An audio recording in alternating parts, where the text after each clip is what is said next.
6 dhjetor, Mubarak, Gaddafi kanë ardhur në Amerikë. Madje kanë synuar dhe 2-3 muaj përpara se të vinte fundi.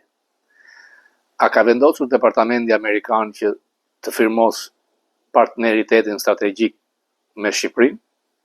Mbetet enigmë. Ndërkohë që ka pasur bisedime paraprake për partneritet strategjik me Serbinë, dhe Rubio takoi ministrin e jashtëm Vučić.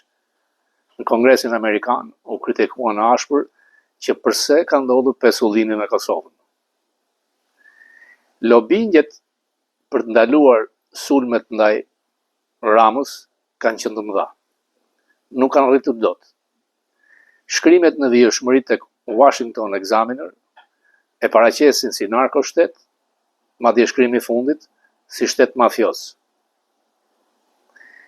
Shqipëria vazhdon me humbet miliona dollar me një mafios si Beketi në gjyqin e apelit në Francë. Kur është dënuar presidenti Chirac për disa fonde duke shkelur ligjin, gjykata franceze e detyroi Chiracun që të paguante personalisht €200.000.000 euro. Në qoftë se Shqipëria humbet 110 milion euro për një mafios si Beketi, a nuk duhet pagoj dhe i smuri Evropës lëndore? Pa diskutim që po.